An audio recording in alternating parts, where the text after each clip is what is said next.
Just listen. Hello and welcome to Conversations with Dr. Stephen Greer. I'm Dr. Greer and I'm the founder of SiriusDisclosure.com. It's SIRIUS, like SiriusXM, but SiriusDisclosure.com, and the Disclosure Project and CSETI. We are very grateful that the folks at the World Puja Network lets us have this time every 2 weeks to bring you up to date on what's happening with our projects and on the whole front of disclosure and contact with ETs around the world, and also what we're doing with this historic and groundbreaking film, Sirius, which is now available for viewing. We actually missed one of the shows because I've been on a 3.5-week trip where we were pretty much going 18 to 20 hours a day with the big premiere out in Los Angeles and the Washington, D.C. premiere and the citizen hearings as at the National Press Club. And then, of course, we had the big Virginia premiere here in Charlottesville, Virginia, and then a 3-day expedition out under the stars, which just completed on the wee hours of Monday morning. So we've really been busy, but I missed being on this show, and I'm really excited about this particular one because we have one of the most renowned and I think one of the most solid researchers on the UFO subject in the world who has been working in this area for over 30 years, since the days of J. Allen Hynek, who, of course, was with the Project Air Force Blue Book, and later went on his own to establish the Center for UFO Studies. And she's also been someone who has been so key to helping us identify important military and pilot witnesses and evidence that's in Europe, and has done studies of the UFO subject all over the world. And I'm speaking of Paola Harris. So, Paola, thank you so much for being on the show with me today. My pleasure, Steve. It's always my pleasure. Thanks for asking me. You're welcome. Well, we were just saw each other in Washington, D.C., which was another historic event. We've just had the 12-year anniversary of the worldwide launch of the Disclosure Project, which was on May 9th, 2001. And, of course, being back at the National Press Club was very interesting. And just like to get your take on how that went.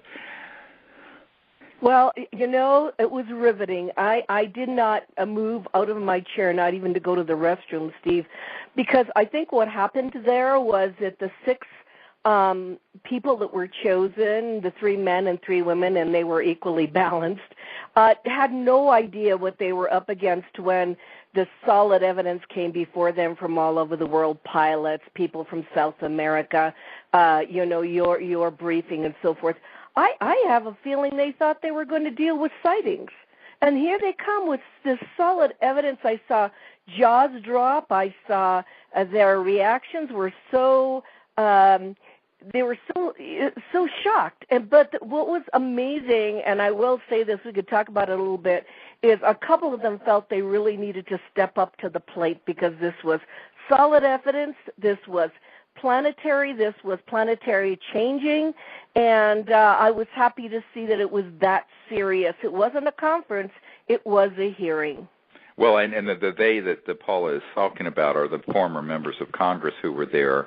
We had former Senator Gravel of Alaska who was there. We had Congressman Cook. We had Congresswoman Kirkpatrick and Congresswoman Woolsey, and also Congressman Barrett, and it was just an amazing group of folks who really did not know a thing about the UFO and disclosure matter that were there and heard this information from all over the world. Of course, I was testifying on both the first and the last day of the event, and on the last day went into the data on the technological information about how these UFOs work and what's being withheld from the public and what the implications of those sciences are. And I think that my take on it was that not only did they understand the implications of this, but became quite convinced that this was a matter of enormous importance, and several of them made comments to the effect that they were going to get involved in trying to see that this information was brought forward and perhaps even help educate their colleagues who are currently still in the Congress. Yeah, Steve, what you said when you testified, you said you were an emergency doctor, and this was an emergency. And it was really, really, it came across, it was very poignant. It came across because it wasn't something, where they were attending because of entertainment. It was something because that it had such incredible implications for humanity. It changed their worldview. I saw it right in front of me. And the people that were asked to testify were solid people. A lot of them were military witnesses, some very emotional. One particular man, Colonel French, that had been asked to shoot down UFOs, he said he didn't even tell his wife.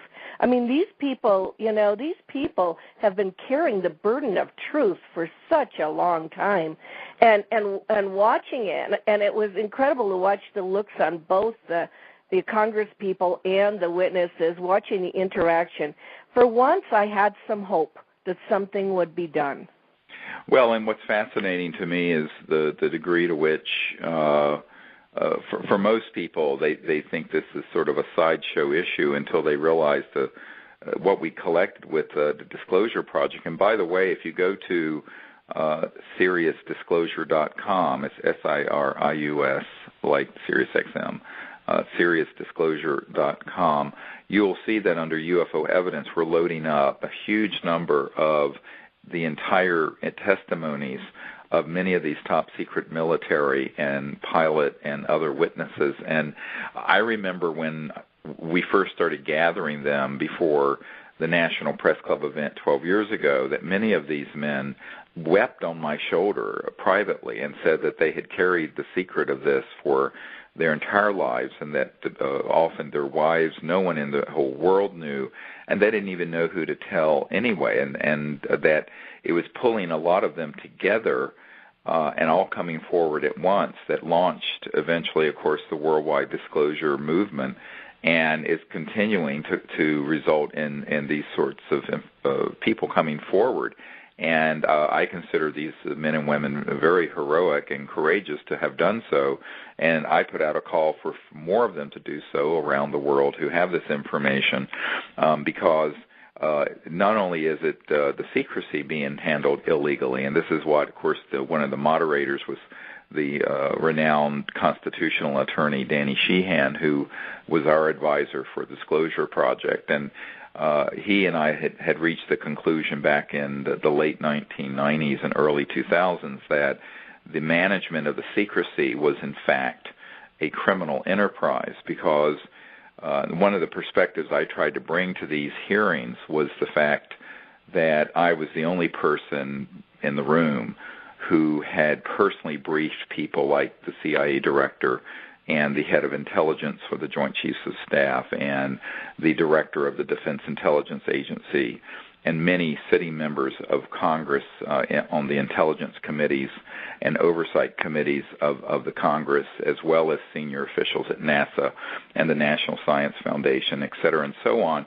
And what I had found in each and every one of these meetings I had had is that the unacknowledged special access projects, which is the proper term for these so-called black and illegal enterprises that are keeping all of this information and technology secret, were lying to people who are in very high positions. I mean, I remember when I briefed the CIA director for President Clinton that he was virtually in tears and was saying at the end of the meeting, when I asked him to help with bringing this information out, he said, well, how do the president and I bring out something that we have no access to?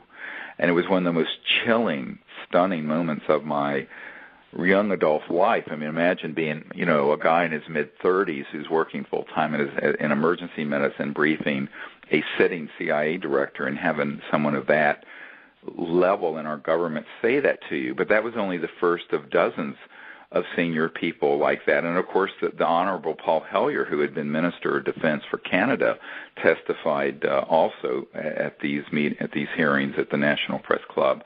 And he had told me privately that the entire time that he was the Minister of Defense of Canada, which, of course, is a G7, group of 7 major country, he had never been told anything about this subject. And it wasn't until years later when he read Colonel Corso's book, The Day After Roswell, and he ended up talking to an Air Force general who confirmed to him that that information was substantially correct and more, that he began to really look into this. And then, of course, he and I met quite a few times and we held a press conference, actually, up in Toronto.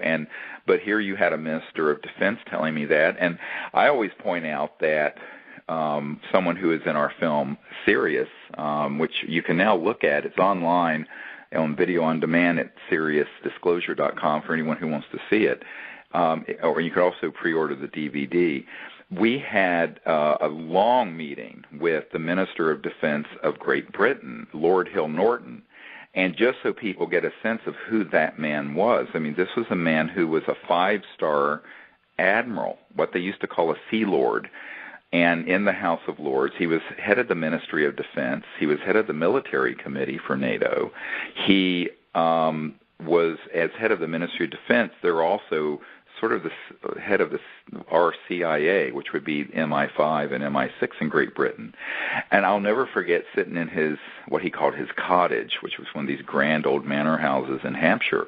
And I'm sitting in his living room, and he's saying, would you please give me the briefing you're putting together for the President and for the UN Secretary General and people like that? And I said, certainly I will. And he says, the entire time that I was in these very high positions, none of this was known to me. It wasn't until years later that he found out about the subject and started making inquiries. And he was really scared and also angry that as a Minister of Defense of Great Britain and being the head of the Military Committee for NATO all those years, that he had been completely zoomed, denied access, completely, left out of the loop. And he was just shaken. And he says, who else has this happened to? And I said, well, the current president, the CIA director, the head of the Defense Intelligence Agency. He looked at me. He says, in America? I said, yes. I said, the folks who are running these programs have completely done what Eisenhower warned us about when he said, beware the military-industrial complex, because it will become a threat to our way of life and our democracy. I said, that has fully come to pass. And I said, this really is a threat to our way of life, because it's not just withholding the information, which is interesting. They're withholding all these sciences and technologies which would get us off of oil. And, of course, that's the punchline that at the last day of the hearing, that was, Paula, my main focus was, the reason for the secrecy isn't because people think they can't handle that there's intelligent life in the universe. It's because by October of 1954, these clandestine research projects that were going on since the 40s had figured out gravity control and how to build these anti-gravity devices, which people call UFOs, but they're not unidentified to the people who fly them, and that these technologies, if we could disclose them, would give us a source of energy and eventually transportation that would make all the oil and gas and coal and nuclear power and public utilities and pollution a thing of faint memory of the past. And that should have happened half a century ago, and it hasn't. And so it isn't just a matter of some curiosity about ETs out there. It really is why I tell people our planet is in a global geophysical and geopolitical emergency, and the remedy is sitting in a black box that we have to all come together and figure out how to bring out.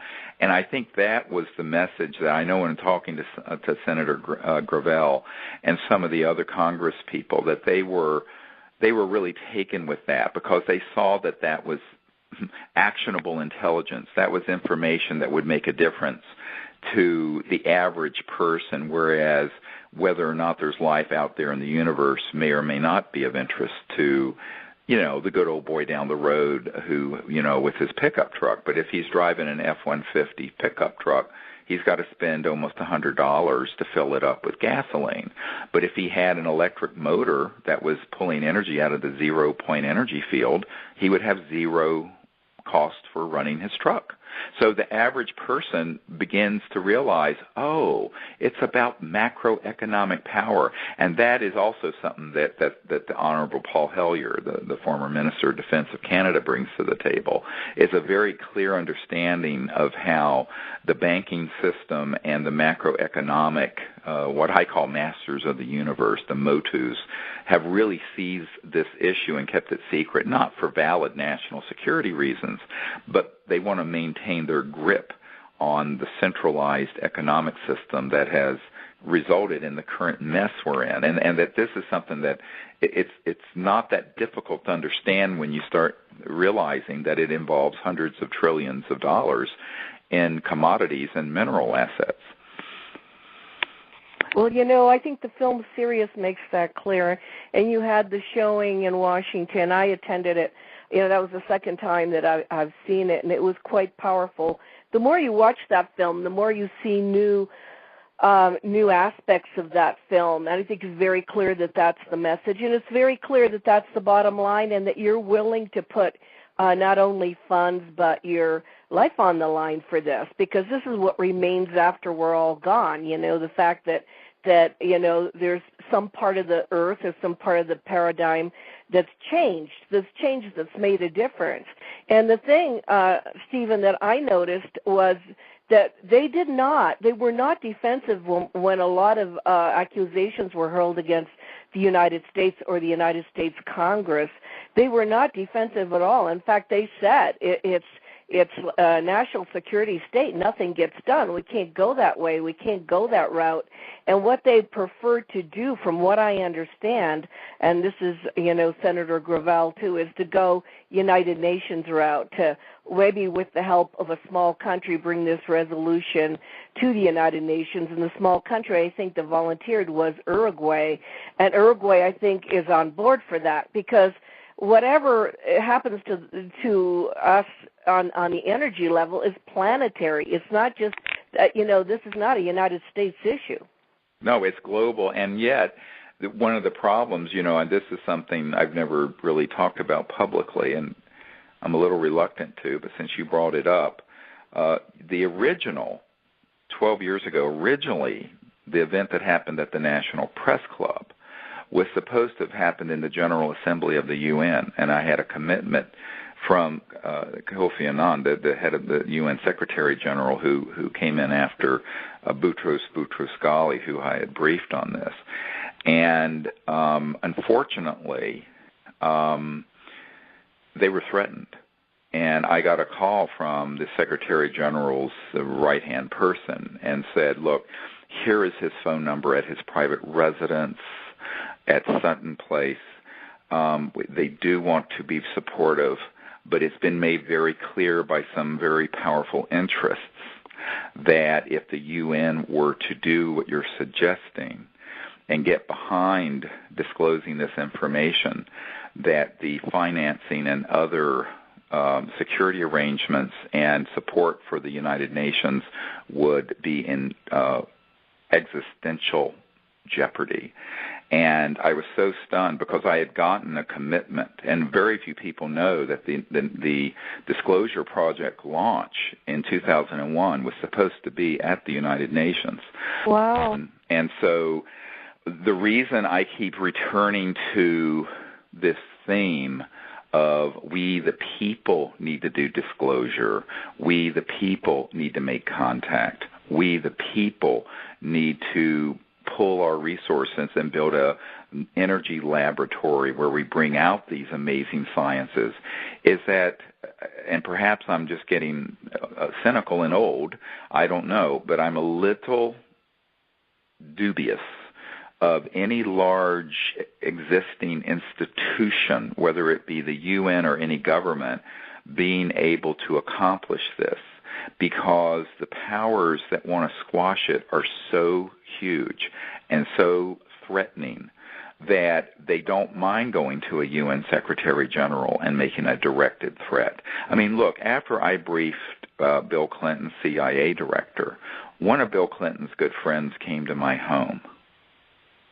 And you may have heard this story, Paula. And we're sitting around the dinner table with my 4 little daughters. And we're just talking. This guy was sort of a big, kind of heavy-set Democratic operative. He and his brother used to stay at the White House a lot with the president.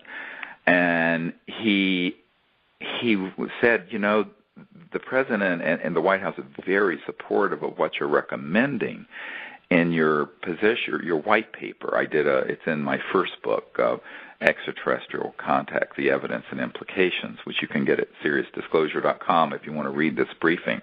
And I put together a set of executive orders and actions, and this man who is very close to the president said, but I don't believe that they will do it because it's too dangerous for the president.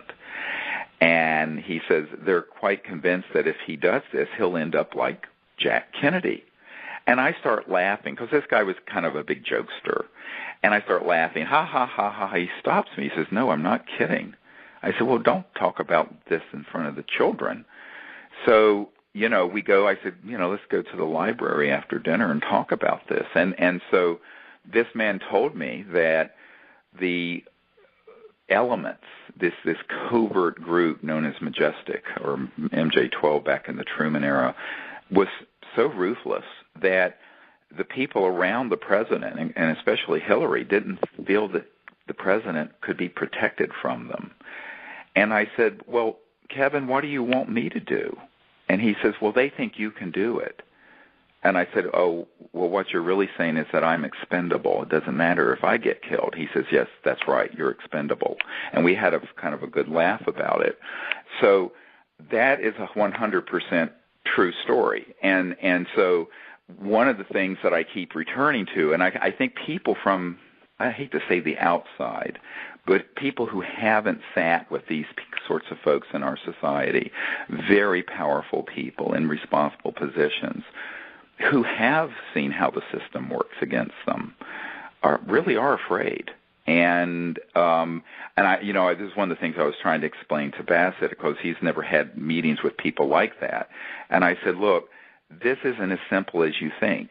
And now it isn't to say that a country couldn't bring in a resolution and there could be a certain amount of activity at the UN, but getting anything definitive done is going to be a heavy, heavy lift. And I think that heavy lift needs to come from everyone listening to this interview. They need to understand that the public officials and the people will only act when the people lead first and demand that there be action. And so that's why this is a movement activist thing rather than a top-down program, and always has been. And we knew that after...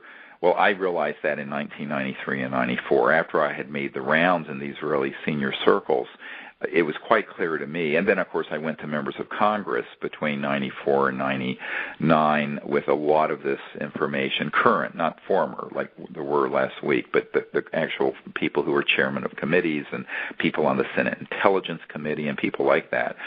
And they would just go, look, this is past my pay grade. This is where we can't take this on. And I'll never forget the Honorable Paul Hellyer bringing this up to a senator up in Canada who was on their Military and National Security Committee, or whatever they call it, chairman, who had been actually worked under him during their career. And he said, look, you're asking me to reel in a 5,000-pound whale, and I've got a 5-pound line here. I'm just a member of the Canadian Senate. And so, I know to the average person this sounds like through the looking glass, but in reality that's what happens. And this is why people need to understand that no matter what happens in what area of governmental, whether it's UN or another country, the real action is us. It's the people. I agree with you, Steve, 100%. But if they do open this up, they don't have to go to the energy. They could go to the to the national security issue, or the pilot issue, or the danger to pilots, or something that's just like in grade 1 of this, because I think the bottom line is the energy issue. If they started a dialogue, because I was approached by Mario Borghesio in November, and he was a parliamentarian with the EU. Right. What he wanted to do is just open up the cases and say this is real, and that's grade 1. That's grade 1. That's not going to the graduate school of this. But I have a question for you. In 2009, Saudi Arabia invited Stanton Friedman, Nick Pope, Jacques Vallée, Michio Kaku to their economic meeting in Riyadh, Saudi Arabia there. And why were they interested in UFOs?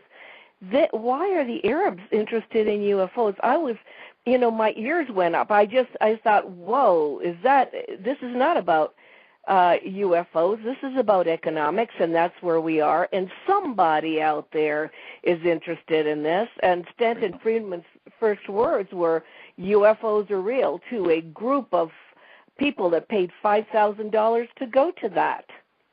Well, I think it's fine to say UFOs will and keep it on a teleologic, or I hate to say the word superficial level, but what the whole point that we've made in the film Sirius, which if those of you listening haven't seen it, you should get online and see it right now. The proceeds of the film go to create a new energy lab to bring out these hidden technologies that would get us off of oil. So if you care about the environment, you should care about this film.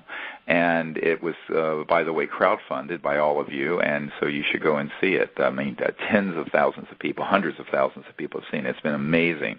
It was the world's largest and most successful crowdfunded, publicly funded documentary in history, and the rollout of it has been broken all records. In fact, our team is now at the Cannes Film Festival, showing it to people to break it into more and more elements of the media and society. But one of the things that I would say is that staying at the level of, well, here's the sightings, it's important, but you have to connect the dots in the same meeting to the reason for the secrecy. And here's why. I learned the hard way when I was briefing a lot of these senior officials. They go, okay, I could understand that there are these cases that are episodic and ephemeral. They kind of come and go. But could there really be anybody trying to keep this secret? To what end? And that's when you have to immediately connect the dot, which is what Paul Hellier's gotten quite good at doing, and it's been what I've been really sharing with him and others, to the technology and science part of this. Because even the folks, the day after the hearings ended, I was at a picnic with a group of CIA and NSA scientists out there near the CIA headquarters on that Saturday after the hearings at the National Press Club. And that was the big topic was, of course, this is a science and technology story, not, something that just floats across the sky, because basically, what is the energy system behind how a UFO is moving? And if they're there and if they're real, the next question is, what is the technology behind them and who's in them and why are they here and what's going on? So anyone who's intelligent immediately is going to have that as a question, and we have to be ready to provide the answers, which fortunately we have. And I think that then connects it to what I call relevancy. An ephemeral thing isn't relevant. And to most people, even that there's intelligent life out in the universe, while interesting, isn't day-to-day in their life relevant. The fact that there's a cabal of folks who I call the petro-fascists keeping the science and technology secret from us for not just, a few years, but for the better part of a century, that is news, and that is something everyone should be concerned about, because unless we move forward, we're going to end up where we're going. Everyone laughed when I said this at the National Press Club. Unless we change directions, we're likely to end up where we're headed. And we're headed for a very bad situation if we can't fix this problem. The good news is that we can fix it. and the technology and the means to do it are there. So I think that we have to do both. I think we have to provide the evidence and then connect the dots, and there's only a couple dots that have to be connected, which is what we attempt to do in this it's less than 2 hours in this film. It's sort of a portal. And what I tell people is the film Sirius is a portal for people to then study this subject further. And I think the filmmaker did a very good job at creating a really excellent film, probably the best one ever done on the subject. Yeah, it has a lot of elements, including the being and the use of science to examine the DNA of the being, and it has just about everything in it. It covers. People remained, also in this case with their jaws open because they were shocked to see so much in there, and they were speechless. I mean, where do you go from that? That was for a lot of people a real awareness, an awakening. Oh, it wasn't for, it's really powerful to see on a big screen, I must say. I wanted to mention that we're going to have a theatrical release on the big screen in New York and L.A. beginning May 31st for a week, an entire week in New York City at the Quad. You can go to quadcinema.com and see what showing times they'll have. We're just now setting that up, so they don't have the show times up yet, but it will be every day for a week in New York City at the Quad there I think it's in Greenwich Village. And then also in Los Angeles in the Beverly Hills area, there's the Lamley, the Artist Theater, and it's LAEMMLE.com. It's a strange name and hard to spell. I'll just spell it again. LAEMM, like mother, MMLE, Lamley.com, and that'll also be May 31st to June 6th for an entire week for a theatrical showing. So if you're on the East Coast or West Coast and can get to those, that's where you can see it on the big screen until we get a wider release. As we're sort of doing a gradual rollout of the film all over the world, but this is wonderful because we've engaged both these. They are actually Oscar qualifying theaters. It means that when it's shown there, it is then eligible for Academy Award and Oscar nomination. So I'd love to have a lot of people go to those. So we will, once we get the exact show times and information up, we'll also have those up on our site, SiriusDisclosure.com, and you can sign up for free for our newsletters and information, and we'll let you know. So that's going to be happening here fairly soon in the next few weeks there in New York and L.A. You also said a lot of personalities were interested in this. Sometimes they can push it along even more so.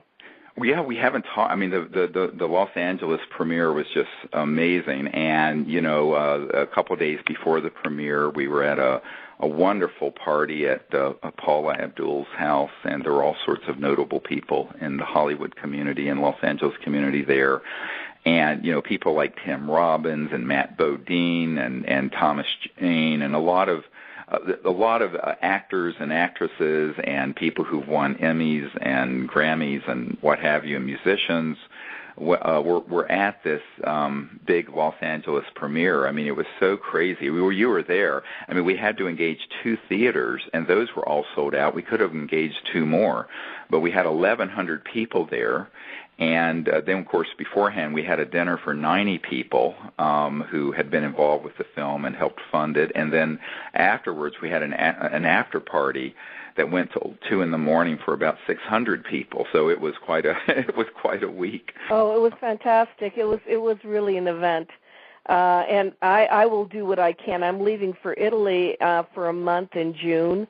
And I will be lecturing in Europe, and I'll do what I can because I think that everyone needs to see this film because it has all the components of what needs to be done, but it's also for the people.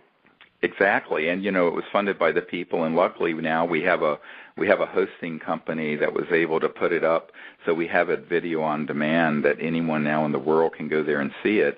and it's in a number of languages, and we're trying to expand those to 15 to 20 languages total eventually. So we're going to be improving those over the next couple of weeks, and that's really exciting because that means that people, who speak Portuguese or Italian or French or Spanish would be able to have it subtitled, so that they would be able to if they don't, understand English well, would be able to do that and see it in their country, German, Finnish, all kinds of languages. So it's going to be a global release is what we're building up to. This is just sort of the initial crowdfunding release over the last 2 or 3 weeks, but it's still been, even the trailer for this film has been viewed millions of times on YouTube, and the Huffington Post had an article about the Atacama humanoid that had around 4 million people view it, and the article, and it was the top-rated story on the Huffington Post for 3 or 4 days in a row, which is kind of unprecedented, particularly for a small community-funded documentary. And I have to just thank everyone who supported it, because that's how we got to this point. It's been and you think about it, it was just a year ago that we announced that we were going to try to raise the funds. And in less than a year, we completed the film and had the premiere and have gotten it out. So it's been a hard year. It's been a lot of work, but it's been very exciting. Yeah, it has been. And I'm going back to Crestone in June before I leave for Europe. I feel I need that energy. And I know you're doing more trainings in Shasta. Yeah, well, actually, we're going to be there in England. If you're in Europe over that period, we're going to be in the United Kingdom. We're going to be in England doing these contact protocols in the crop circles, July 27th until August 3rd. What we're going to do is that we have this 1,800-acre estate farm that we get to use at night, where we sit out under the stars and at night and use the contact protocols using remote viewing and electronic tones and lasers to make contact, which actually one of the contact events that Paola saw is actually in the film Sirius, when the film director brought his crew out to Crestone about 11 months ago, and I think he was stunned to see this disc fly right over us that then had jet interceptors come in to try to take it out. And but we're going to be doing this in the crop circles, and then what we do during the day, instead of doing classroom work or meetings, we actually every afternoon go to sacred sites like Stonehenge and Silbury Hill and West Kennet Longbarrow and Avebury and all those very famous ancient sacred places in England.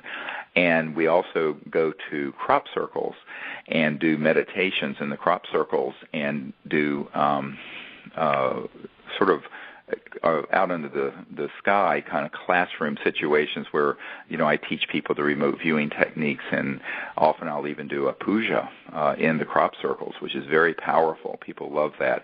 So that's going to be going on July 27th to August 3rd. And if you want to come on that, that's also, the information on that's also on SiriusDisclosure.com.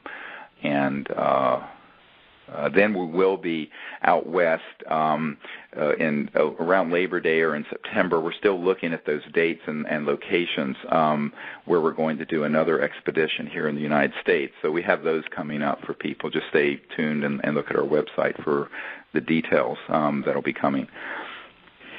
I'm glad you mentioned it, Steve, because that changed my life. Learning the protocols in Crestone, but you also had sounds that came from the crop circles.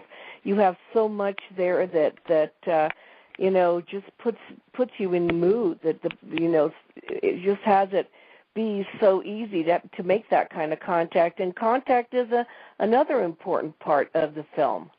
Yeah, well, it's really the thing that has been the part of this that's kept me going the most has been what the world can be like with these new technologies and sciences out, and also a citizens' diplomacy effort where now we have a couple of thousand teams all over the world that have learned these techniques for making contact and are having amazing contact experiences. In fact, we just did a 3-day thing here in Virginia in the Blue Ridge Mountains, and on the very last night it got crystal clear. And the last hour that we were out under the stars, we were doing this meditation and remote viewing process, and suddenly right above us was this huge blue-white disk and light that lit up the sky in a crystal clear sky. And everyone who saw it went, "Oh my God, it's unbelievable." And that craft is very much like the craft. I guess it was bigger than the one that came over us at Crestone that's in the film, but it was magnificent. And it's the craft that has the same shape and color of the one we see almost every time we do this, that has this ET that I call Kindness, who is a very evolved, it's a woman ET ambassador who has a perfectly round head, and I call her Kindness because I don't know what name she would go by on her planet, but she has sort of the perfect countenance of kindliness. And I met her the night Sherry Adamak, my assistant who died of breast cancer back in 1998, 15 years ago, whose ashes are on the tree on my land in Crestone, Colorado. But Kindness appeared that night, and I had a lucid dream with Kindness, and she has come and appeared at every single one of these contact expeditions for 15 years, and she appeared Monday night, or in the Monday morning, the wee hours, right above our heads. It was absolutely stunning. Yeah, I think she also appeared in Rio Rico in Arizona. Yes. Yeah, but we have a photo and video of that also. Yeah, she did. Which means that up there, they're following what we're doing down here. Oh, very carefully. Yeah. And that we have friends in high places, and that whatever. Look past the White House, thankfully. Yeah, past the White House, and whatever. I one of the things I wanted to get into, and I know it's we only have a few more 15 more minutes, but I wanted you to bring people up to date on the research you were doing on these amazing humanoid remains that you've been looking into in Europe that you found. Well, I finally found a crew that'll follow me there because I promised to the people in Sardinia, near Cagliari, Sardinia, that I would do something. There are people that own land there. There are farmers and people that have, manor houses and so forth that have these tombs on their land. And what they've done is they've dug them up themselves, and they find these femurs and these teeth and these bones and formal archaeology doesn't know where to place that. They don't even want to talk about it. And the people and these skeletons of these people are 15 foot tall. They're people that maybe in ancient times we used to call the Titans. Right. Because mythology has a lot of truth in it. And when I used to teach ancient history in Rome, in Italy, I realized that a lot of what we thought was mythology was just ET intervention, were peoples that were coming to these different countries like Greece, like ancient Mesopotamia, also in the Mediterranean. And so, this one particular man, Luigi Muscas, has written 3 books and has all kinds of photos of what he's found in his own property. And there's pictures of me with this big tooth. It is not a bovine tooth. It is not an animal tooth. It is a human tooth. And he has a jaw. He has a femur. And the thing that's amazing, even though he has archaeological remains and artifacts, which could belong to, the people that study ancient aliens, what he tells me is that they do come back. And when I asked him what he's talking about, he said, well, at night we sit around and look at the skies and we see coming from the sky these blue tubes, blue lights. And he says there's people that come down on this land in these blue lights. He said we could see them. We can see that they still walk among us. And yes, that's exactly right. We've had this happen at Shasta, and some of them we were told were from the Arcturan star system, and they were like that. They were 12 to 15 feet tall, and we actually have some where they're not fully quite materialized, but these huge, tall humanoid-shaped beings that are right up against this massive log house at Mount Shasta, and it had to be at least 15 feet tall. Well, that's amazing, and the more you collect this, the more someday in the near future they'll put two and two together, and they'll realize that we've been visiting, because you have the photos that you do, and you're still doing them, aren't you? You're still doing a lot of photography. Oh, yes, and see, the thing is that one of the whole areas that we're trying to explore is transdimensional photography, where if an ET being is not fully materialized but has gone from one star system to this one and hasn't phased in to but you can begin to see them. We've learned that we can photograph them. People say, well, why don't they just completely materialize? I say, well, because it can be very dangerous. I mean, that craft that materialized and came over us in Crestone 11 months ago immediately had jet fighters on their tail, no doubt with orders to shoot to kill. So what we find is that we'll often have these contact experiences, and we are getting photographs of them. And in fact, this past weekend, we got several amazing photographs of objects right around us in the field and overhead. And I think that that's, of course, it was too much to put in this short film series. And I think the director felt some of this stuff was a little too way out there. But because this, the whole film is his take as someone who knows nothing about the subject. So it was quite a learning curve for him. But what I tell people is that the next thing I want to put out there is going to be on what you're discovering with these giant probable ET beings in Sardinia and elsewhere. But what we want to do also with this Atacama humanoid, which, by the way, from meeting with all these wonderful South American researchers who were in Washington last week, we were able to put together that there are probably 3 or 4 additional bodies that are similar, if not identical, to the Atacama humanoid. Now, for people who don't know what I'm talking about, in the film Sirius, there is featured this mummified skeletal remains that we think is at least 100 years old. And the team at Stanford University has concluded it's a 6 to 8 year old child. And it is absolutely not a fetus, but it's only 6 inches, it's 13 centimeters. And you don't have 6 to 8 year old children live to be 6 inches big, period. And what's interesting is the genetics so far is showing that it has a lot of genetics identical to us. However, 9% of the genetic material is unmatched. And now the geneticist is saying, well, we don't know what that's from. It could be computer error. It could be this. It could be that. But in reality, we all know it was a very high-quality genetic sample. It did not have to go through a lot of PCR replication, which I won't go into what that is. The bottom line is that there should not be 9% that's unmatched. And even if a third of it is legitimate genetic material that controlled that being, that would be 3%.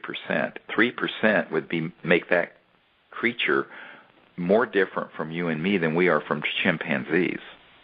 And I point out to people that it's quite a mystery, because now we've learned that there is an even smaller one, a younger one, that's in the possession of somebody in Santiago, Chile, and that there may be a mine in Chile where when they were mining, they cut into an underground city that was this miniature city where these small creatures lived. And so we really hope at some point, if we can get the research funds in place, to take an expedition there, because it's quite a story.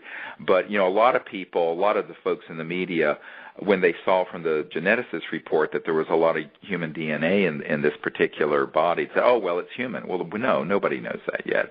He doesn't know it. Nobody does. And it turns out there are 2 million base pairs of genetic material that is unmatched. That's a very big number.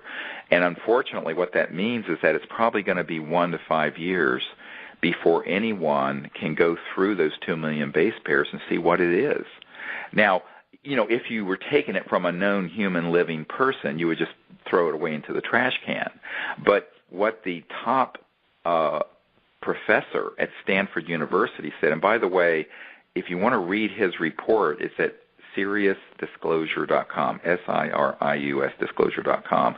You can link right to this Atacama report, and it has Dr. Lockman's report where he says, number 1, this is no known genetic defect he's ever seen, and this is the world's expert on skeletal abnormalities and defects. He says, number 2, it's a 6 to 8-year-old by bone density and the growth plates, and not just in the knee, but the entire body. We learned 2 nights ago.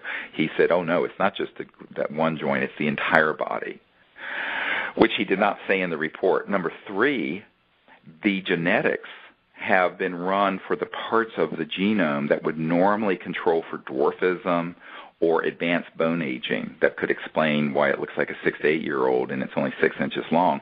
All those genes are normal. So there's something very strange going on here. And this from the top scientific team in the world on this subject at Stanford University. And so there's so much more research to do. I doubt within maybe a year to 5 years we may have an answer. The problem is we're trying to run genetic material, but we don't have an ET genetic database. We only have a human one. So the fact that a certain amount of it's matching isn't surprising because it's a humanoid.